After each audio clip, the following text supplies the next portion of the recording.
অনেকের মাঝে একটা জিনিস দেখা যায়, সেটা হলো কি ডিপ্রেশন, মন খারাপ, বিষণ্ণতা, সবসময় ভালো লাগে না, চলতে ফিরতে কোনো কিছুতে শান্তি বা স্বস্তি পাওয়া যায় না। তো একজন প্রবাসী ভাই কিছুদিন আগে ফোন দিয়ে কান্নাকাটি শুরু করে দিছে যে ভাই আমি খুব কষ্টে আছি, খুব অস্বস্তিতে আছি, টাকা পয়সা অনেক কিছু কামাই কিন্তু আমি শান্তি পাচ্ছি না, আমার কাছে কিছুই ভালো লাগে না, আমাকে কিছু সাজেস্ট করেন, কিছু নসিহা আমাকে করেন। তা আমি বললাম বেশি কিছু বললে তো হয়তো ঘাবড়ে যেতে পারে, ঠিক না? ইয়াসসিরু ওয়ালা তুআসসিরু বাশশিরু ওয়ালা তুনাফফিরু। তো আমি বললাম যে দুটো কাজ করবেন এবং সময় বেঁধে দিলাম 1 সপ্তাহ। 1 সপ্তাহ দুটো কাজ করতে পারবেন? তাকে বললাম 1 সপ্তাহ দুটো কাজ করতে পারবেন? তিনি বললেন জি হুজুর পারবো, আপনি বলেন আমাকে। আমি বললাম যে আপনি 1 সপ্তাহের জন্য 5 ওয়াক্ত সালাত কন্টিনিউ করুন, জামাতের সাথে মসজিদে উপস্থিত হয়ে জামাতের সাথে 5 ওয়াক্ত সালাত কন্টিনিউ করুন এবং 5 ওয়াক্ত সালাতের পূর্বে কিছু সময় 5-10 মিনিট আগে মসজিদে গিয়ে ইস্তেগফারের আমল করুন। এটা একটা আমল দিলাম। আর প্রধান যে কাজটা তাকে বললাম যে যেটা বেশি করতে, সেটা হলো 1 সপ্তাহ দৃষ্টির হেফাজত করেন। 1 সপ্তাহ কি করেন? 1 সপ্তাহ চোখের হেফাজত করেন। তা আমি তাকে বললাম যে 1 সপ্তাহ চোখের হেফাজত এবং 1 সপ্তাহ 5 ওয়াক্ত সালাত কন্টিনিউ, নামাজের আগে কিছু সময় আগে গিয়ে ইস্তেগফারের আমল করবেন।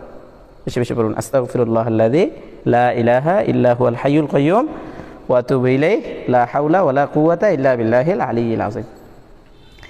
ওই ভাই 1 সপ্তাহ পর আমি বললাম যে 1 সপ্তাহ পর আপনার অবস্থা আমাকে জানাবেন। 1 সপ্তাহ পর জানিয়ে সে হাউমাউ করে কাঁদতে শুরু করে দিচ্ছে যে ভাই আমার ভিতরে অবশ্যই পরিবর্তন আসছে। দেখেন 7 দিন চোখের হেফাজত করছে এবং 7 দিন 5 ওয়াক্ত সালাত কন্টিনিউ করছে, তার যাবতীয় অশান্তি দূর হয়ে গেছে, ছেলেটা ভালো হয়ে গেছে। এত ভালো হয়েছে প্রতিদিন ফোন দেয়, প্রতিদিন কোনো একটা সমস্যা বলবেন একটা নক দেয়। আমি হোয়াটসঅ্যাপ নাম্বার দিয়ে দিয়েছি ওকে যে আপনার কোনো সমস্যা হলে আমাকে বলবেন, জানাবেন। তো যে কোনো একটা কিছু জানার হলে সাথে সাথে নক দেয়, সাথে সাথে সেটা জানার চেষ্টা করে। এত ভালো হয়েছে ছেলেটা এখন বলার বাইরে। আমি নিজেকে ইংরেজিতে কি বলে প্রাউড ফিল করি যে আমার একটা মানুষ সংক্ষিপ্ত কয়েকটা কথায় ভালো হয়ে গেছে। তো দেখেন 7 দিনের আমলে যদি 7 দিন দৃষ্টির হেফাজত করছে, সবচেয়ে বড় জিনিস দৃষ্টি যে নিয়ন্ত্রণ করতে পারবে ইমানের স্বাদ সে লাভ করবে। দৃষ্টি নিয়ন্ত্রণ করতে পারলে কি পাবে? ইমানের স্বাদ লাভ করতে পারবে। তো দৃষ্টির নিয়ন্ত্রণ, তো তিনি এই দৃষ্টির নিয়ন্ত্রণ করলেন 1 সপ্তাহ এবং 5 ওয়াক্ত সালাত পড়লেন 1 সপ্তাহ। 1 সপ্তাহে যদি তার ভিতরে এতটুকু পরিবর্তন আসে, তো চিন্তা করেন 40 দিনে কি পরিমাণ পরিবর্তন আসে। নবী সাল্লাল্লাহু আলাইহি সাল্লাম বলেছেন কেউ যদি 40 দিন 5 ওয়াক্ত সালাত কন্টিনিউ করে, 40 দিন 5 ওয়াক্ত সালাত কন্টিনিউ করে, তো আল্লাহ তাআলা তাকে 2টো পুরস্কার দেন। কয়টা পুরস্কার দেন? 2টা পুরস্কার। 1 নম্বর পুরস্কার দেন মুনাফিকের খাতা থেকে তার নাম উঠাইয়া দেন, সে মুমিন, সুবহানাল্লাহি ওয়া বিহামদিহি, মুমিন হিসাবে গ্যারান্টেড। আল্লাহ পাকের পক্ষ থেকে একটা সুসংবাদ প্রাপ্ত হতে পারে যে তুমি মুমিন, মুনাফিক না। 40 দিন 5 ওয়াক্ত সালাত যদি কেউ ইহতিমামের সাথে জামাতের সাথে আদায় করে। 2য় নম্বর পুরস্কার, সুবহানাল্লাহ, 2য় নম্বর পুরস্কার 40 দিন সালাত কন্টিনিউ করার পরে যদি মারা যায় সে জান্নাতে যাবে। কারণ পুরস্কারটা কি? জাহান্নামের খাতা থেকে তার নামটা কেটে দেওয়া হয়। তো 40 দিনের দেখেন কত গুরুত্ব। তো এই 40 দিন যদি কেউ দৃষ্টি হেফাজত করতে পারে আর 40 দিন যদি কেউ 5 ওয়াক্ত সালাত কন্টিনিউ করতে পারে, আমি এটা পরীক্ষিত, আমি আল্লাহর জাতের উপর বিশ্বাস রেখে কথাটা বলতে পারি, ওই ব্যক্তি আল্লাহর ওলি হতে পারবে ইনশাআল্লাহ, আল্লাহর ওলি হতে পারবে। এই জন্য আমার এই সংক্ষিপ্তে 2টা কথাই থাকবে, সংক্ষিপ্ত একটা কথা, 2টা কথা। দৃষ্টির হেফাজত করবেন 1 নম্বর, 2 নম্বর সালাত কন্টিনিউ করবেন। দৃষ্টির হেফাজত, সালাত কন্টিনিউ। এই দৃষ্টির হেফাজতটাকে নিয়ে কিন্তু আল্লাহ তাআলা, ওয়ালাইকুম আসসালাম, ভালো আছেন? দৃষ্টির হেফাজতটাকে নিয়েই কিন্তু আল্লাহ তাআলা বিশেষভাবে আমাদেরকে তাকিদ দিয়েছেন। বিশেষভাবে মুমিন পুরুষদেরকে আলাদা করে বলেছেন, মুমিন মেয়েদেরকে আলাদা করে বলেছেন, ছেলে মেয়েদেরকে আলাদাভাবে কুল্লিল মুমিনিনা ইয়াগুদ্দু মিন আবসারিহিম ওয়া ইয়াহফাযু ফুরুজাহুম। আল্লাহ বলেছেন হে নবী আপনি মুমিন পুরুষদেরকে বলে দেন তারা যেন ভালো হতে চায়, তারা যদি মুমিন হতে চায় পরিপূর্ণ, তো তারা যেন দৃষ্টির হেফাজত করে।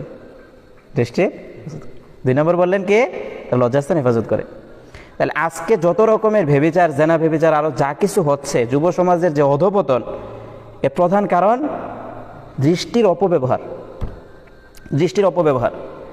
দুনিয়াটা ফিতনায় ভরে গেছে, উপরের দিকে তাকাইলে নর্তকীদের ছবি, ঠিক না? হাঁটলে রাস্তায় বেহায়াপনার সয়লাভ।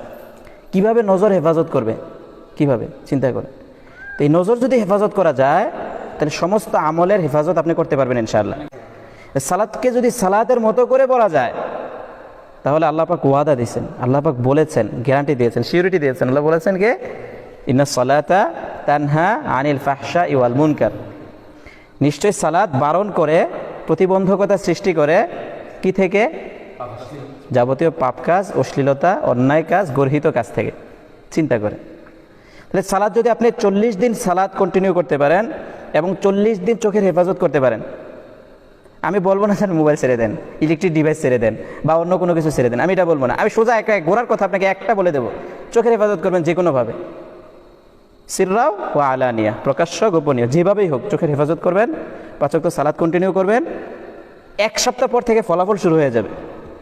1 সপ্তাহ পর, একদিন করে দেখেন না আপনি, আজকে রাত্রে তো এখান থেকে চলে যাবেন, গিয়ে সকাল থেকে আগামীকাল 24 ঘন্টার একটা সময় নেন, যে 24 ঘন্টায় চোখের দ্বারাতে একটা গুনাহ করবো না, আর 24 ঘন্টা আল্লাহ তাআলার পক্ষ থেকে 5 ওয়াক্ত সালাত ফরজ হয়েছে, ঠিকমতো 5 ওয়াক্ত সালাত জামাতের সাথে পড়বো। একদিন পরে দেখেন আপনি কি শান্তি ফিল করেন, কি শান্তি অনুভব হয় আপনার ভিতরে। দেখেন আত্মিক যে শান্তি, এটা আপনি ফিল করতে পারবেন। তো ওই যে ভাইয়ের, বিদেশি ভাইয়ের কথাটা বললাম, মাত্র 7 দিনের ভিতরে তার ভিতরে পরিবর্তন। এখন বলতেছে যে ভাই আগে নামাজ পড়তাম, আমাকে বলতেছে কি যে ভাই আগে নামাজ পড়তাম, কিন্তু নামাজ পড়লে নামাজের ভিতরে মনোযোগ থাকতো না, যত আজীবাজে যত রকমের চিন্তা আছে এগুলো নামাজের মধ্যে মাথায় চলে আসতো, জেহেনে চলে আসতো। স্বাভাবিকভাবে যখন আজান হয় শয়তান তখন পলায়ন করে। তো আজান যখন হয়, যার ভিতরে মুমিন আছে, নামাজের আগ্রহ তার ভিতরে পয়দা হয় না? কারণ শয়তান তখন দূরে চলে গেছে। শয়তান আরেকটা সময় দূরে চলে যায় যখন ইকামত হয়। আপনি নামাজ পড়তে আসছেন মসজিদে, ইকামত চলতেছে, ভুলেও দেখবেন আপনি নিজের ইচ্ছায় যদি মাথায় কোনো চিন্তা না নেন, আপনার মাথায় কখনো খারাপ কোনো চিন্তা আসবে না ইকামতের সময়। দেখেন আপনারা এখানে যারা আছেন সবাই এটা করেন, ট্রাই করে দেখেন, কোনো আজেবাজে চিন্তা মাথায় আসবে না। কিন্তু যখনই দেখবেন একামত শেষ হয়ে যায় তখন শয়তান আবার আসে, নামাজে আপনাকে ঘায়েল করার জন্য আবার আসে। তখন নামাজের পরে, নামাজে যখন নিয়ত বেঁধে ফেলবেন তখন শয়তান এসে বিভিন্ন অস্ত্র দিতে শুরু করবে। কেন দেয়? এই যে দৃষ্টিতে আজিবাজি দেখছে, তো নামাজের সময় এই আজিবাজি তখন মাথায় নিয়ে আসে। এই যে কান দিয়ে আজিবাজি শুনছে ওই নামাজের সময়, একটা কান দিয়ে শুনবে কখন? কোনো একটা জিনিস শোনার প্রতি আগ্রহ কখন হয়? দেখার পরে, ঠিক না? এই যে চোখ আগে, এই জন্য আমি সোজা কথা বলে দিচ্ছি, 1 দিন বা 7 দিন বা 40 দিন, যতদিন পারেন চোখ এবং নামাজ দুইটা জিনিস ধরে ফেলেন, চোখের হেফাজত, নামাজের হেফাজত, দুইটা জিনিস ধরে ফেলেন, শান্তিতে জীবনযাপন করতে পারবেন ইনশাআল্লাহ।